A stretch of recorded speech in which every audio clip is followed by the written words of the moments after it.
నేను మానస. అందరు ఎట్లున్నారు? మంచిగా ఉన్నారా? బరాబర్ ముచ్చట్లకు స్వాగతం. ముందుగాల హెడ్లైన్స్ చూసుకొని అటంకా వార్తలకు పోదాం. మంత్రాలు చేపించిన మాజీ ముఖ్యమంత్రి ఈ ముచ్చటన్నోళ్లను ఎమ్మటే జైల్లో పెట్టుర్రి. గురుకుల బల్లే దొడ్డుబువ్వ మంత్రి చెప్తుండు ఇనుర్రుల్లా. రైతులను గోసపెడుతున్న సర్కారు, ఇగో గిసొంటి సర్కారును ఏమంటారు? ఊర్ల లెవెల్కి ఏమన్నా అయితే చాలు గాళ్ళు మంత్రాలు చేసిరు, గీళ్ళు మంత్రాలు చేసిరు అని పుకార్లు వినబడతాయి. గీ కాలంలో గివి నమ్ముతారా అసలు? ఇప్పుడు నమ్మాలి మరి. ఎందుకంటే ప్రాజెక్టులు కట్టకుండా కూడా మంత్రాలు చేస్తున్నారట గీ ప్రతిపక్షంలో ఉన్నోళ్ళు. గదాన గురించే ఇప్పుడు మాట్లాడుకుందాం. మీరు కూడా చూడుర్రి.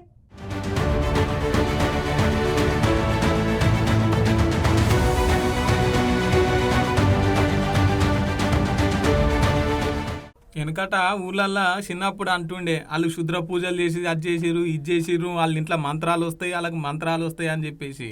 అయితే ఇట్లా చాలా మంది కొట్లాడుకుంటారు, పానాలు తీసుకుంటున్నారు అని చెప్పేసి మూఢనమ్మకాల నిర్మూలన చట్టం అని చెప్పేసి ఒకటి తెచ్చిర్రు. అయితే ఇప్పుడు అరచేతుల వైకుంఠం చూస్తున్నాం, ప్రపంచం చూస్తున్నాం, అరచేతులు పెట్టుకొని ఈ కాలంలో కూడా ఇంకా శుద్ర పూజలు మంత్రాలు వీటిని వల్ల అంతా వస్తాం అని అనుకునేరు. అగో అట్లా మీరు అనుకుంటే పొరపడినట్టే. ఎందుకంటే మొన్న ఎస్ఎల్బిసి టన్నెల్ కూలిపోయింది కదా, కూలిపోయి 8 మంది పానాలు కూడా పోయినాయి. అగో గది కూలుతాంది కారణం ఎవరో ఎరికైనా. ఇగో చిచ్చాట్ల చెప్పిండట కోమటిరెడ్డి వెంకటరెడ్డి. కేసీఆర్ ఫామ్ హౌస్లు ఉండి మంత్రాలు చేపించిండు, శుద్ర పూజలు చేసిండు కాబట్టి ఈ ఎస్ఎల్బిసి టన్నెల్ కూలిపోయిందని చెప్పేసి విలేకరుల సమావేశం పెట్టి మాట్లాడితే గదికి గిట్ల కౌంటర్ ఇచ్చిండు జగదీష్ రెడ్డి సారు. శుద్ర పూజల్ని నమ్మిన ఆచరించిన అవి ఉన్నాయి అని చెప్పి ప్రచారం చేసిన అది నేరం. ఒక మంత్రి స్థాయిలో ఉండి క్షుద్ర పూజలు ఉన్నాయని చెప్పి చెప్పడం, ప్రజల్ని నమ్మించే పని చేసిన కోమటిరెడ్డి వెంకటరెడ్డి కూడా నేరస్తుడే. ఆయన పైన చట్టరీత్యా చర్యలు తీసుకోవాలి. ఆయన మంత్రివర్గంలో ఉండే అర్హత కూడా లేదు. ఇటువంటి క్షుద్ర పూజల్ని నమ్మేవాళ్ళు, ప్రచారం చేసేవాళ్ళు, ప్రజల్లో అపోహలు కల్పించే వాళ్లకు తప్పకుండా వీళ్ళు ఉండాల్సింది జైల్లో తప్ప మంత్రివర్గంలో కాదు. మీ ఇంట్లో కూడా ఆచరించడానికి లేదు క్షుద్ర పూజల్ని, ఎవరింట్లో వాళ్ళు కూడా ఆచరించడానికి వీలు లేదు. అవి లేని మహిమలు ఉన్నాయి అని చెప్పి ప్రచారం చేసే హక్కు ఎవరికి కూడా లేదు. అది సమాజంలో ఒక చెడు పొగడల్ని తీసుకొచ్చే సాంప్రదాయం. గతంలో మనం చూసినాం, మనం నెల 2 నెలలకు ఒక వార్త వినేది గతంలో. ఈ క్షుద్ర పూజలు చేసిరన్న వాళ్ళను ఊరంతా కలిసి చంపేసిరని రకరకాలుగా. మరి కోమటిరెడ్డి వెంకటరెడ్డి కూడా ఇవాళ అటువంటి జరిగినాయి అని తెలిస్తే మంత్రిగా అదేందో బయట పెట్టడం నీ బాధ్యత. లేదు అవి ఉన్నాయి, దానివల్లనే అక్కడ ఏదో జరిగింది అని కనుక నువ్వు చెప్పింది ఏదైతే ఉందో ఇది పూర్తిగా శిక్షార్హమైన నేరము. కాబట్టి నేను వెంటనే డిమాండ్ చేస్తా ఉన్నా ముఖ్యమంత్రిని, కోమటిరెడ్డి వెంకటరెడ్డి తన వ్యాఖ్యల్ని ఉపసంహరించుకుంటాడా, ఎటువంటివి లేవు క్షుద్ర పూజలు ఉండవు అని చెప్పి చెప్తాడా, లేదా మంత్రివర్గం నుంచి తీసేస్తారా, ముఖ్యమంత్రి నిర్ణయించుకోవాలి. ఇన్నారు కదా, శుద్ర పూజలు నమ్మిన ఆచరించిన ప్రచారం చేసిన కూడా వాళ్ళు నేరస్తులు. కోమటిరెడ్డి కూడా ఇప్పుడు అట్నే చేసాడు కాబట్టి ఆయన కూడా నేరస్తుడే. కాబట్టి ఆయనను మంత్రివర్గంలో ఉండే అర్హత లేదు. అయ్యా ముఖ్యమంత్రి రేవంత్ రెడ్డి గారు, ఆయన ఈ ముచ్చట్లను ఉపసంహరించుకుంటే సరే, లేదంటే మాత్రం చట్ట ప్రకారంగా ఆయనను శిక్ష చేయాల్సిందే, అట్లనే మంత్రివర్గం నుంచి తీసేయాల్సిందే అని చెప్పేసి గట్టిగానే కౌంటర్ ఇచ్చిండు. చూసినారుల్లా ఎగర రాకుంటే పందిరి చిన్నగా ఉన్నారు అన్నట్టు గీళ్ళు పని చేయలేక ఆయన మీద నెట్టేసుడు ఏంది అబ్బా అని చెప్పేసి జనాలు కూడా కామెంట్లలో దంచి కొడుతున్నారు కింద.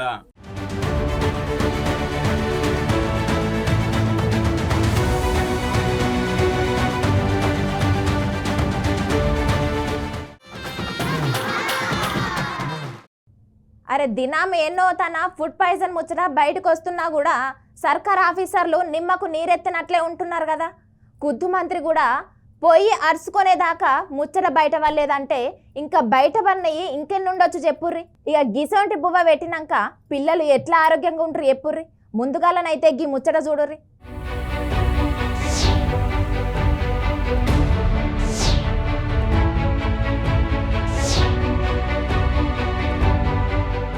ఊరిని సన్నబియ్యం ఇస్తున్నాం అని చెప్పేసి కాంగ్రెస్ ప్రభుత్వం బాగా గొప్పలు చెప్పుకుంటున్నా కూడా ఈ గురుకుల బల్లెనైతే దొడ్డు బియ్యమే పెడుతుర్రాట. ఇది నేను అంటున్నా ముచ్చట కాదుల్లో, మంత్రి సార్ అంటున్నాడు ఈ అడ్లూరి లక్ష్మణ్ సారు. చేసేటప్పుడు దొడ్డు బియ్యము మెత్తటి అన్నం వస్తుంది. నేను మా పిల్లలందరితో నేను భోజనం చేసిన మంత్రిగా. ఇది నేను మొదటిసారి నేను మంత్రిగా ఛార్జ్ తీసుకున్న రోజు గౌల్ దొడ్డిలో భోజనం చేసినాను. నేను ఎక్కడికి వెళ్ళినా మన పిల్లలతో భోజనం చేస్తున్నా. ఏదైతే జిల్లా కలెక్టర్ గారితో అదేవిధంగా సివిల్ సప్లై కమిషనర్ చౌహాన్ గారితో మాట్లాడినాను. ఎంటైర్ తెలంగాణ రాష్ట్రంలో ఉన్న గురుకుల హాస్టల్స్లో ఎక్కడ కూడా దొడ్డు బియ్యం కానీ మెత్తడి బియ్యం అన్నం కానీ కావద్దని చెప్పాను. దానిలో భాగంగా గత 10 రోజుల నుంచి ఇక్కడ పిల్లలకు ఇబ్బంది అవుతుంది. మరి తక్షణమే ఆ ఒక బియ్యాన్ని మార్చి సన్న బియ్యాన్ని ఇక్కడ తేవాలి, ఇక్కడ ఉన్న పిల్లలకందరికీ సన్న బియ్యం సరఫరా చేయాలని చెప్పేసి చెప్పడం జరిగింది. దానికి సివిల్ సప్లై కమిషనర్ గారు కూడా నాకు సాధ్యమైన తొందరగా ఆ యొక్క బియ్యం దొడ్డు బియ్యాన్ని తిరిగి వాపసు తీసుకొని వెళ్ళి ఆ మెత్తడన్నమయ్య బియ్యాన్ని వాపసు తీసుకెళ్ళి సన్న బియ్యాన్ని కూడా సరఫరా చేస్తా అని చెప్పి మాట ఇవ్వడం జరిగింది. కరీంనగర్లో ఉండే చింతకుంట బాలికల గురుకుల హాస్టల్లోకి పోతే చెక్ చేద్దామని ఒకసారి పోయిండి ఆ టేబుల్కి ఎలకలేకుండా. ఇక సారు చూసేసరికి భూవంతా మొత్తం ముద్ద అయి ఉన్నదట. అవన్నీ దొడ్డు బియ్యం పెట్టి పెడుతుర్రాట. ఊరిని గిదేం బువ్వ రాష్ట్రం అంతా మేము సన్న బియ్యం ఇస్తున్నాం అని చెప్పి చెప్పుకోవచ్చే. ఇంకా కూడా వీళ్ళకు సన్న బియ్యం రాక దొడ్డు బియ్యంతో ఎట్లా తింటారా అని చెప్పేసి ఎమ్మటే కలెక్టర్కు వీళ్ళకు సివిల్ సప్లైకి అందరికీ ఎమ్మటే ఫోన్లు వచ్చి వీళ్ళకు ఇమీడియట్లీ సన్న బియ్యం రావాలని చెప్పిండట. ఇక అట్లనే కొంతమంది ప్రభుత్వ భూమిని వీళ్ళు కబ్జా చేయాలని చూస్తున్నారు. వాళ్ళు ఎంత పెద్ద మనిషి అయినా సరే వదిలిపెట్టే ముచ్చట్నే లేదు అని చెప్పేసి వాళ్ళకు కూడా గట్టిగానే వార్నింగ్ ఇచ్చిండుల్లా. సార్ ఇక్కడ భూములన్నీ కూడా ప్రైవేట్ వ్యక్తులు వచ్చి ఇక్కడ కబ్జా పెడుతున్నారు సార్, ఇక్కడ షాపింగ్ కాంప్లెక్స్ కట్టుందని చెప్తే ఎంబడే కలెక్టర్ గారికి ఆదేశాలు ఇచ్చిన. ఎంత పెద్దోడైనా కానివ్వండి, దానికి ఎంత పెద్ద మనిషి అనేది అనుకోండి, గురుకుల బాలికలకు సంబంధించినటువంటి ప్రతి గజం భూమి కూడా ప్రైవేటు వ్యక్తి పోకుండా కాపాడాల్సిన బాధ్యత జిల్లా కలెక్టర్ గారిది, జిల్లా యంత్రాంగంది, రెవెన్యూ యంత్రాంగంది. ఆ విధంగా కాపాడి దానికి సంబంధించి డిమార్కేషన్ చేస్తే దానికి కాంపౌండ్ వాళ్ళు పెట్టుకునే విధంగా మా యొక్క సోషల్ డిపార్ట్మెంట్ అధికారులను, ఇంజనీరింగ్ అధికారులను ఆదేశిస్తానే విషయాన్ని మనవి చేసుకుంటా. ఏక గజం కూడా పోనీయం.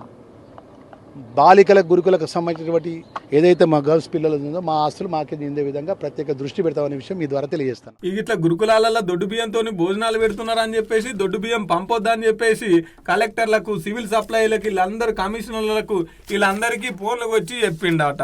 దినం ఏనవుతానో ఫుడ్ పాయిజన్ అయ్యి గురుకుల బల్లే పిల్లలంతా దవాఖానల షరీక్ అవుతున్న ముచ్చట తెలిసిందేనా. ఖుద్దు ముఖ్యమంత్రి సార్ చెప్పినా కూడా ఇంటలేరంటే సర్కార్ ఆఫీసర్ల పనితీరు ఎట్లున్నది చూసుకోవద్దు. ఇక మంత్రి సార్ పుసుకున్న బలే పోయింది కాబట్టి ఈ ముచ్చట ఎరకయింది. సొంత పార్టీ వాళ్ళే అయినారు కాబట్టి ఈ ముచ్చటకి ఇట్లా అనుకుంటున్నాం. అదే వేరే పార్టీ వాళ్ళు అయితే ఉత్తగానే ప్రతిపక్షం కాబట్టి అందరూ ఇంకిట్లా మనం చెక్ చేయని ప్రభుత్వ బళ్ళు హాస్టల్ ఎన్ని ఉన్నాయో పోండ్రి అవన్నీ దొరకబట్టి ఎమ్మటనే గిట్లనే అందరికి ఆర్డర్ వేయాలని కోరుతున్నారు ఈ ముచ్చట ఎరకైన పబ్లిక్.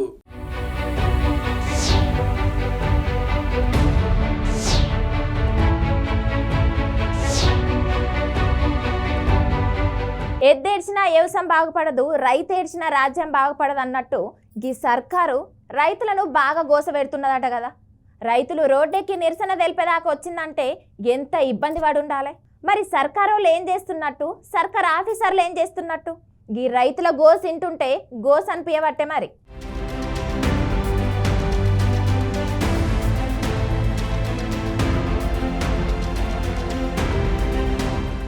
ఎద్దేడిసిన వ్యవసాయం బాగుపడదు, రైతు వేసిన రాజ్యం బాగుపడదు అన్నట్టు ఈ కాంగ్రెస్ సర్కారు అధికారంలోకి వచ్చిన తర్వాత రైతుల్ని బాగా ఇబ్బంది పెడుతున్నారట. అందుకోసం అని చెప్పేసి ఈ రాజన్న సిరిసిల్ల జిల్లా ముస్తాబాద్ మండలంలో ఉన్న పబ్లిక్ రైతులు ఏమంటున్నారో ఈనూరి ముచ్చట మీరు కూడా పారి.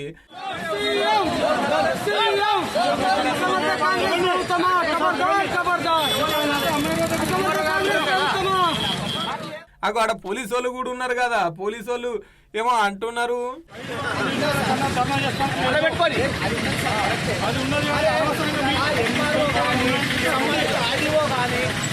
కలెక్టర్ కానీ ఎందుకు రెస్పాండ్ అయితలేరు? వాళ్ళు ఇమీడియట్లీ రప్పించాలి. గదన్నట్టు ముచ్చట. మీరు ఈడ ధర్నాలు దీక్షలు చేయొద్దు అని చెప్పి మాట్లాడితే ఆడునైనా కూడా గట్టిగానే కౌంటర్ ఇచ్చిండు పోరి. మీరు ఎప్పుడు ఎంఆర్ఓకో, ఆర్డీఓకో, కలెక్టర్కో వాళ్ళు రెస్పాండ్ అవుతలేరు ఎందుకు? మీరు ఇన్ఫార్మ్ చేయరి. మరి రోడ్డు మీద కూసోదని చెప్తున్నారు. మా వస్తువులు మాకు సదుపాయాలు కల్పిస్తే మేమిడ ఎందుకు కూర్చుంటాని చెప్పురి. సీఎం డౌన్ డౌన్ అసమత్ర కాంగ్రెస్ ప్రభుత్వం కబడ్దారు అనే నినాదాలు కూడా ఇస్తున్నారు. పోండి ఈ కాకని అడుగుదాం. 15 రోజులు డీజే తిరుగుతున్నాము, కలుపులు కలిసి 15 రోజులు అయింది. ఇంతవరకు ఊరియా సరఫరా లేదు. ఉన్నతాడుకు పోతే మాకు పర్మిషన్ రాలే, ఇవి రాలేదు, ఊరియా వంచలేరు. గోమర్ సెంటర్కి వచ్చింది, అది మొన్న వచ్చింది ఊరియా. ఇంతవరకు కూడా మాకు పర్మిషన్ రాలేదు, పంచలేదు. అయ్యా మా రైతుల గోస కలెక్టర్ తలుగుతుందా, ఎంఆర్ఓకు తలుగుతుందా, మరి కాంగ్రెస్ తలుగుతుందా, సీఎం తలుగుతుందా? అయ్యా మీరే పగడించుర్రి, మాకు ఊరియా పంపుర్రి, మాకు ఊరియా మా రైతులను ఆదుకొని సారు. మాకు రైతులు లేదు, మీ రాజ్యం ఎక్కడి? నువ్వు నడిచే రక్తం ఎక్కడి? మేము పంట పండిస్తే మీరు అన్నం తింటే మీకు రక్తం ఊరుతుంది, కాళ్ళ పోన నడుస్తారు సారు. మాకు రైతులకు మీరు ఊరియా పంపాలి. మేము ఈ 15-20 రోజులే ఊరియా గురించి అన్నాడు బట్టి నేనైతే 15 రోజులే కలుపు కలిసి నాకు ఒక్క ఊరియా అంటే ఇస్తలేరు. ఎకరానికి ఒక్కటి ఇస్తారట. ఎకరానికి ఏం చేయమంటావు సారు? నేను వేసింది 7 ఎకరాలు వేసిన, 7 ఎకరాలకు ఒక్క సంచి 7 వెళ్ళాలి. 7 ఎకరాల కానుక కూడా పెట్టేది సార్. ఎకరానికి 2-3 ఇచ్చేటట్టు చేయాలి సార్. మాకు మంచిగా రైతు 15 రోజుల నుంచి అటు ఇటు తిరుగుతుండట. కలుపు బట్టి 15 రోజులు అవుతుందట. ఇంతవరకు యూరియా బత్త రాలేదట. ఇక ఏమన్నా అంటేనేమో ఎకరానికి కొట్టిస్తామంటారట. కాకకి 7 ఎకరాలు ఉందట. మొత్తం 7 ఎకరాలు అంటే ఎకరానికి బత్త వేసుకున్నా కూడా ఏడ సరిపోద్ది. ఏంది ఇది? మీరంటే పెద్ద పెద్ద ఉన్న సావుకారులు, మేము లేని మీరెక్కడిది? బుక్కడి భూవెచ్చలకి గింత పాపమా అని చెప్పేసి కాక కూడా గట్టిగానే గరం అవుతుండ్రు. పోండి, మాకు యూరియా బస్తాలు వచ్చినాయి, గ్రోమార్క్ వచ్చినాయని చెప్తున్నారు. ఇత్తానికి ఏంది? ఎందుకు ఇట్లా కలెక్టర్, ఎంఆర్ఓ, ఆర్డీఓ మా ఉసురు వీళ్ళకి తలగదా అని చెప్పేసి కూడా అనవట్టే. చూడురి అధికారులు, రైతులంకి ఇట్లా గోస పెట్టకూరి. రైతు ఏడిసిన రాజ్యం ఉండదు, ఎత్తేడిసిన వ్యవసాయం ఉండదు అంటారు. మరి చూసుకోరి, జాగ్రత్త.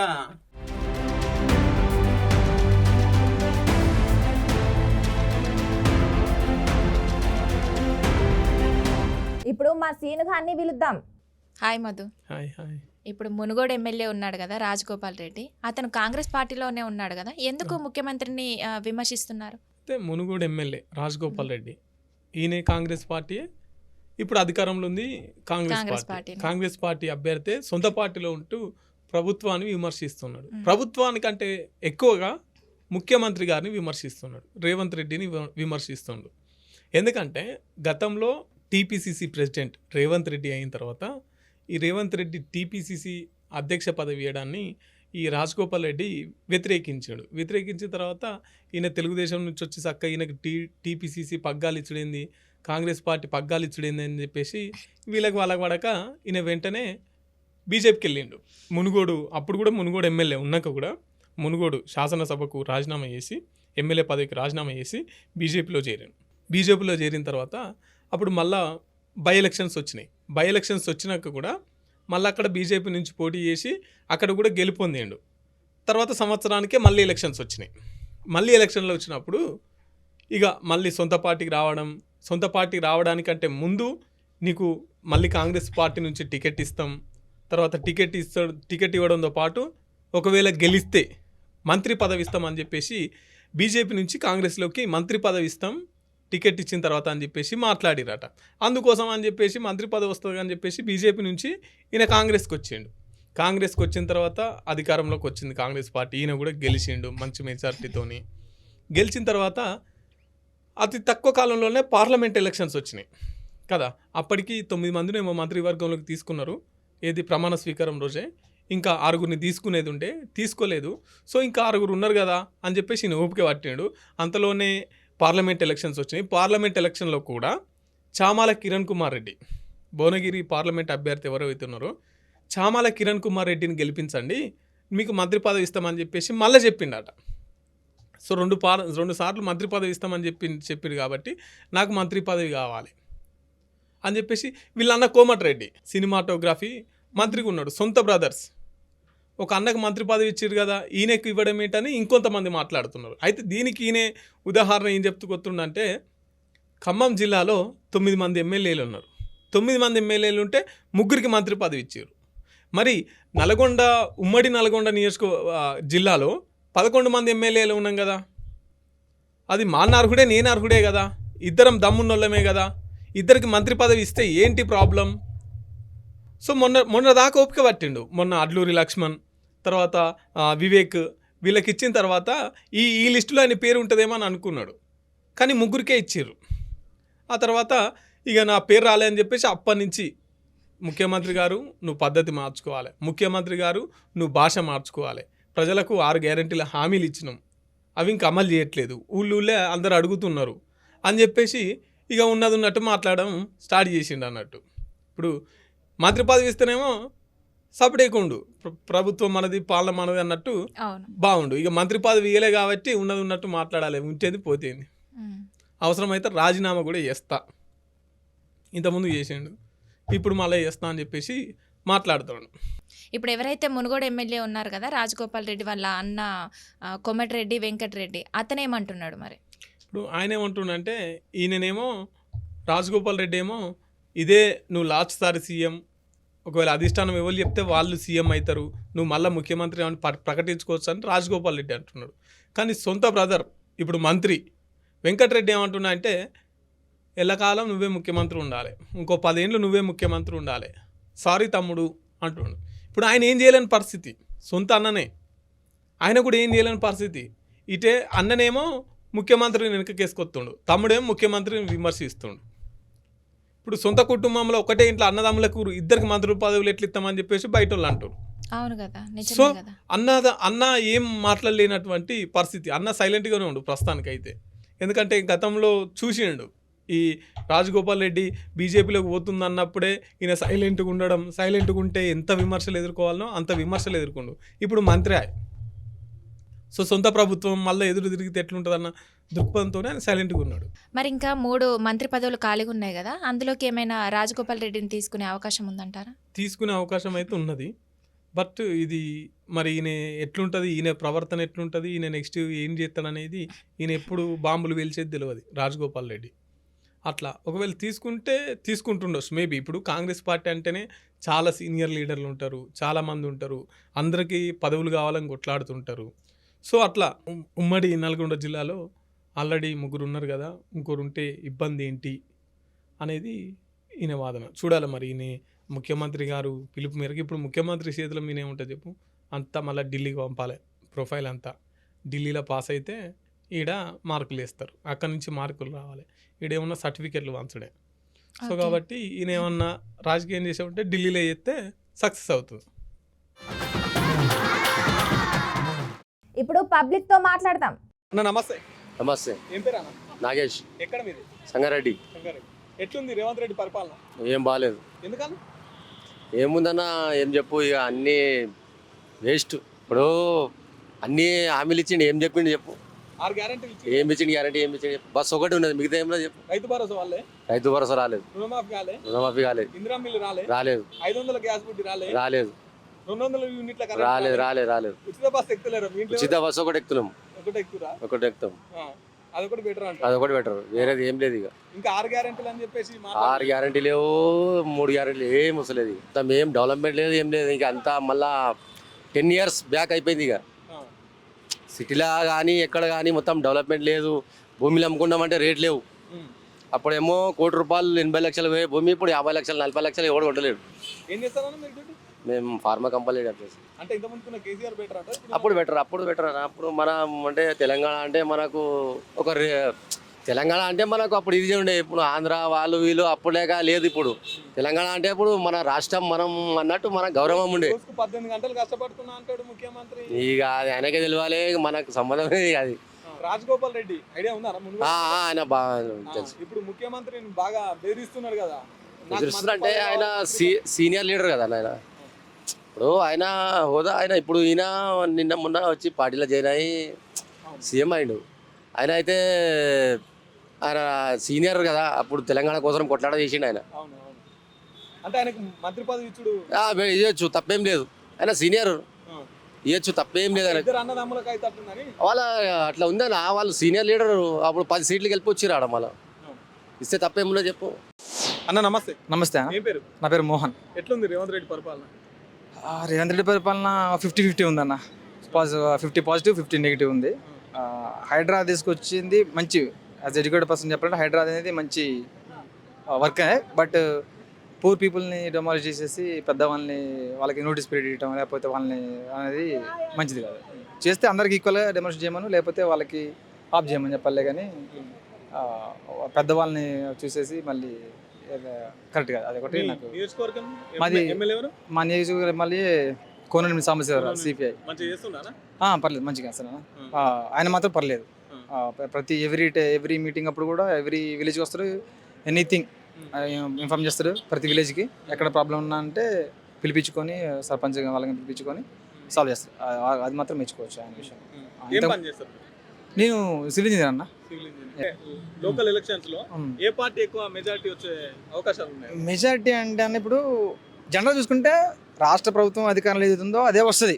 ఎందుకంటే మన తెలియదు ఏముంది, డబ్బులు పెట్టుకుంటాము లేదు. ఎందుకంటే మనం ఇక్కడ కింద ఉన్నోడు వేరే పార్టీలు ఉన్నా పైన ఆ పార్టీ కాబట్టి ఖచ్చితంగా వీనే గెలిపించుకుంటారు, పనులు కావాలి కాబట్టి. సో కాకపోతే కొంచెం నెగిటివిటీ అయితే ఉన్నది.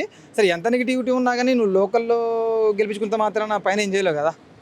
సో సరే చెప్తే 50-50 ఉంది. ఇప్పుడు రీసెంట్ గా రాజగోపాల్ రెడ్డి ఆయన సీఎం రేవంత్ రెడ్డి పైన వ్యాఖ్యలు చేస్తున్నారు, ఆయనకు మంత్రి పదవి కావాలని. ఎట్లా అంటారు ఆ అంశాన్ని? మీరు మంత్రి పదవి ఇవ్వచ్చు అంటారా? ఇవ్వచ్చు అంటే ఇప్పుడు ఎందుకు ఇవ్వాలన్న ఒక మాట, వాళ్ళ అన్నకున్నది వేటోనికి ఇవ్వచ్చు కదా. అంటే అన్న నేను దమ్మున్న లీడర్ల ఇద్దరం కాదు. దమ్మున్న లీడర్ మరి బీజేపీకి ఎందుకు పోయింది? దమ్మున్న లీడర్ కదా. దమ్మున్న లీడర్ అయితే బీజేపీలో పోకుండా కాంగ్రెస్లో ఉండి ఒక చెయ్యాలి, 10 మంది తీసుకొని రావాలి. రేపు స్వాతంత్ర దినోత్సవం ఉంది కదా, సో స్వాతంత్ర దినోత్సవం అంటే అందరూ జనగణమన వాడుకుంటారు కదా, ఒక్కసారి మాకు జనగణమన అధినాయక జయ హే భారత భాగ్య విధాత పంజాబ సింధు గుజరాత మరాఠ ద్రావిడ ఉత్కల వంగా వింధ్య హిమాచల యమునా గంగా ఉత్కల జలసితరంగా తవ శుభ నామే జాహే तव शुभाशिष मागे गाहे जवदय गादा जनगण मंगलदायक जय हे भारत भाग्य विधाता जय हे जय हे जय हे जय जय जय जय हे. Thank you madam, thank you. ఇక గివ్వుల్లా బరాబర్ ముచ్చట్లు రేపొచ్చే బరాబర్ ముచ్చట్లల్లా మళ్ళా కలుద్దాం. అప్పటిదాకా చూస్తూనే ఉండుర్రి బీఆర్కే న్యూస్. ఇది తెలుగోడి సత్తా. రేపు మళ్ళొత్తా.